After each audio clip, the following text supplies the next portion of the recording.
It's a Sunday afternoon in the south of France. Time to take in the sunshine, enjoy a pastis or two and relax maybe.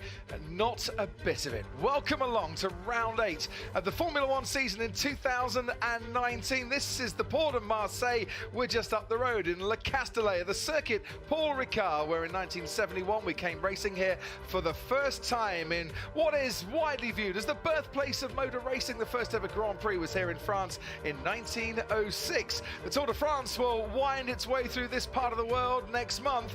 Today, our 20 cars on the grid will be making their way around. Leclerc in an identical car, 1:36s, so it's really hurt Vettel's time, so that was just in time. Now, I noticed right at the start, Sergio Perez had gone off down at turn 3, and you could see the Racing Point car going over the blue. The exit of Scene corner, Kimi Raikkonen ahead of Giovinazzi, who goes wide once again, now under pressure from Nico Hülkenberg, and these soft tyres, Martin, barely lasting 5.5 laps here. Wide through Scene corner is a very good chance of damaging your front wing.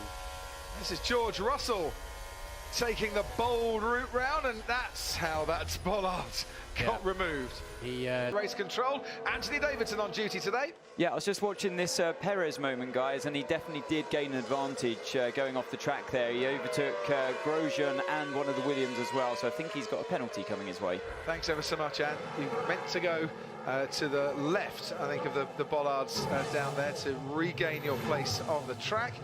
It's because there's no gravel traps, there's no grass, they've got to put a few bollards in, and Giovinazzi coming into the pits, as I think everyone now expected.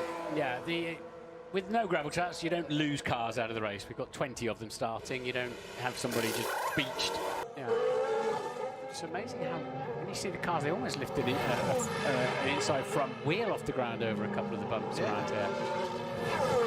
With a track advantage, I don't think for 1 minute this is a comfortable 1-2 for Mercedes at the current pace that Charles Leclerc is showing. Now that might just disappear in a few moments' time. It's gone to 3 seconds now. It's maybe just taking.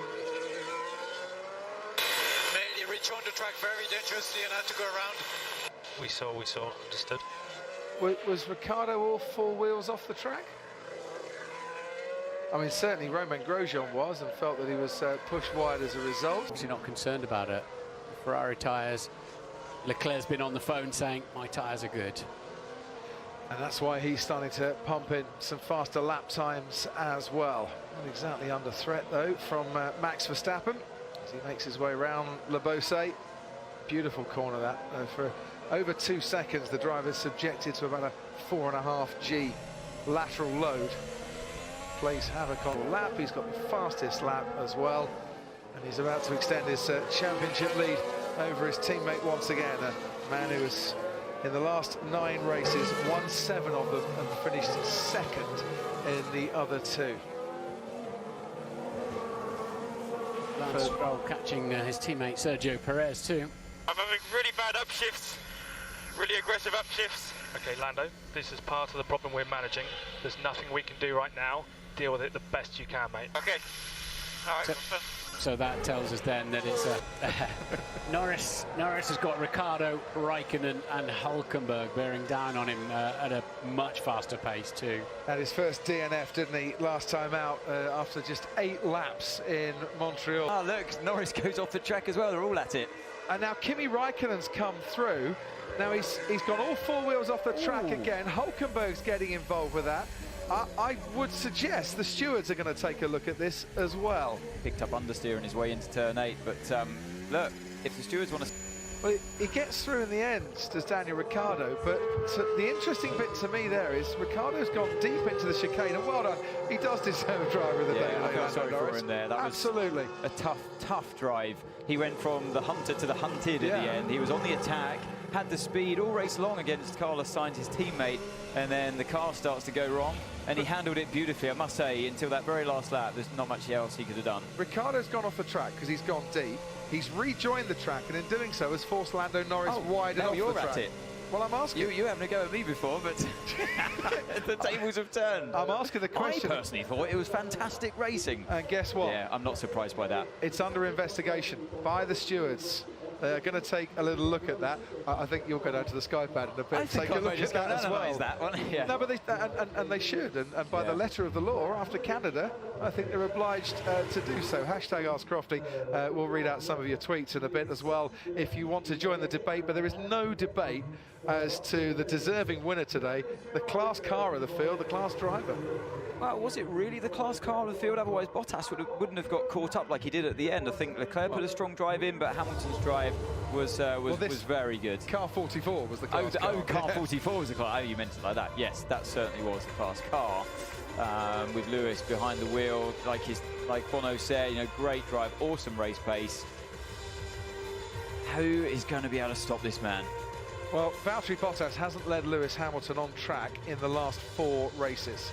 So at the start of the season, his teammate was the man that could try and stop him. But today, Hamilton's won his 6th race in the last 7 Grand Prix. Well, and yesterday as well, you know, the race was arguably won because of that great drive in qualifying and a track where Bottas is usually very fast.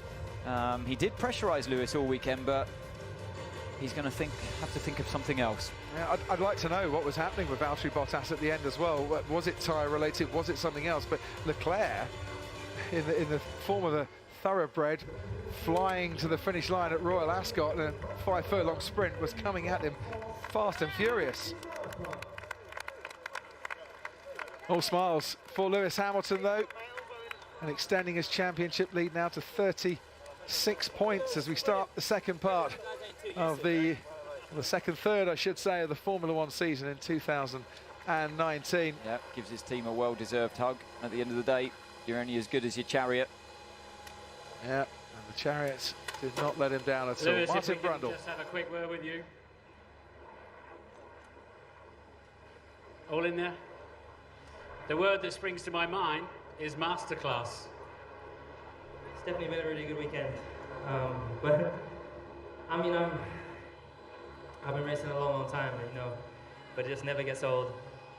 And it's always such a challenge out there, and I just love that trying to really find the edge and just bridging the gap and really being on top of this machine. But I couldn't do it without this incredible team, this group of guys here. All these guys, don't be shy. And all the guys back at the factory, you know, we're creating history together, and it's yeah, I'm so proud of everyone, so proud to be a part of this team, this group of people, you know, and it's just, Valtteri did a great job this weekend as well, so yeah, I'm hyped. It was warm out there. I can feel the heat still coming off your body. It's pretty tough out there today. Yeah, well, it's a beautiful day here in the south of France, but it's still sweating a huge amount out there, and it's so warm still in the car, and it's very, very bumpy. It's actually an awesome track to drive within the race, and there's some real technical areas where you can gain advantage on others. We heard you managing a few things, some gearbox changes early on, settings, then you reported in your seat had broken in one place, then the blisters on the tyres, so it wasn't totally easy. Well, it wasn't easy at all. Honestly, there's always things happening. Everything's on the edge. You've got to imagine these cars, as you know, everything's running to a temperature, everything's about wear, reliability is everything, so saving the engine where I can, saving fuel where I can, looking after the tyres. I had quite big blisters on the front 2 tyres, so I was a little bit worried. I remember last year, I think Force India or something had Lance had a tyre blowout, so I was a little bit worried about that. But nonetheless, this has been the best start of the year, so we got to enjoy it. Indeed, 6 wins so far this season, the 4th straight victory there for Lewis, coming home in second place. Excuse me, Charles. Valtteri, what can you tell us about your race? Not that much happening from my side, honestly. At the start, that was kind of the best bet for me, but Lewis had a good start as well. And ultimately, Lewis was quicker today. I couldn't really match his pace. So something for me to have a look, obviously, before the next one. But very proud of the team and myself. Yeah, it's just important to understand today what I can do better for next time. No particular issues then? Any idea where is this great champion finding this little bit of extra speed from the car? That's something I need to have a look. He was really strong and consistent today, and also yesterday in qualifying. But he's not unbeatable. You know, I know that. So I just need to work hard. Okay, thank you very much. Charles, Congratulations, tantalisingly close to second place. Seems like they're pretty happy with you. Sorry, I did not hear you. I said extremely close to second place. You gave it everything you had. Yeah, I gave it everything. Obviously, the first run was quite okay. I felt okay with the car, but the Mercedes were just too quick. And then on the second stint, it was all about tire management.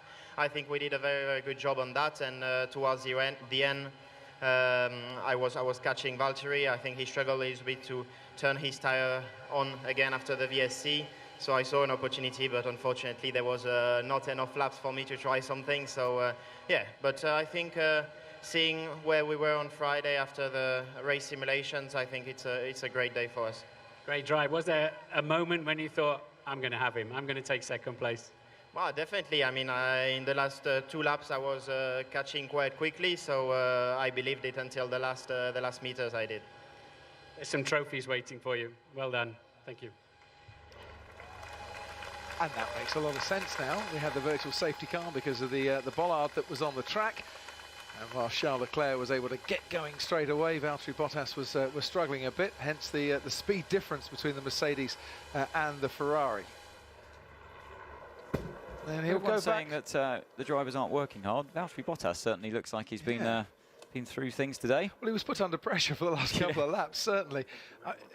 He's under pressure because he's up against a teammate who's a multiple 5-time world champion, Jackie Stewart, 3-time world champion, offering some advice. Yeah, but like Valtteri said, he's not unbeatable. He has beaten him in the past, and I'm sure he'll give it another go again. What do you weigh when you're stripped? 70, 71. Yeah, it's good. Yeah, this year is a bit easier. This year with the regulations is a bit easier. Yeah, A couple of of course. kilos more. So Yeah, absolutely. I'm sure Valtteri Bottas has never been asked by a world champion what his weight is there when he's racing. Here comes Lewis Hamilton to the cool-down room. not that much happening in the race. 24.7, thank you.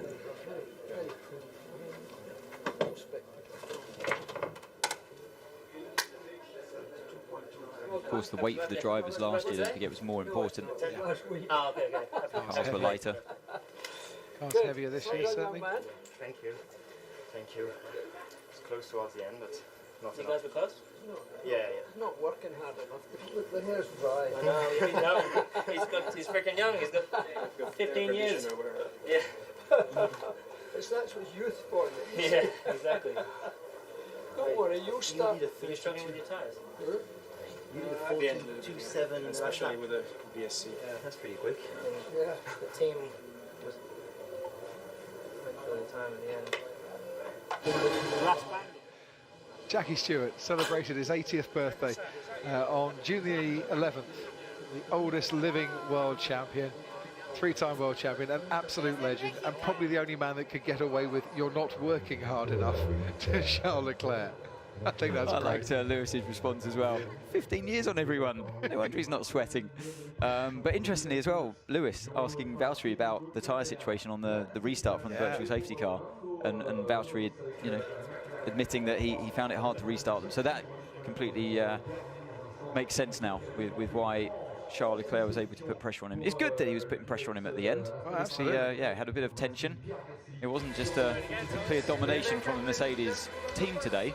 Would have been nice to see some pressure applied elsewhere in the race. In the end, it was a fairly comfortable victory out in front. But Charles Leclerc, for the second race in a row then, starts third, finishes third. I think he'll accept at this stage in his career, nice, boring, dull race where he finishes where he started, if he starts in the top 3. Valtteri Bottas will go back to his home after this and think, right, let's come up with another plan to try and get past Lewis Hamilton, and we'll jet off to wherever in the world he's going to jet off to in the next couple of days before Austria, safe in the knowledge that that championship lead has been extended once again.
Well, it wasn't exactly a thriller, but Lewis Hamilton is going to get the Gorilla for a second year running.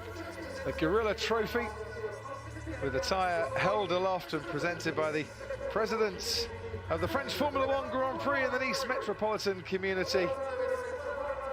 He led 52 of the 53 laps last year. He's led 53 of 53 this year. Another win for Lewis Hamilton and for Mercedes-Benz.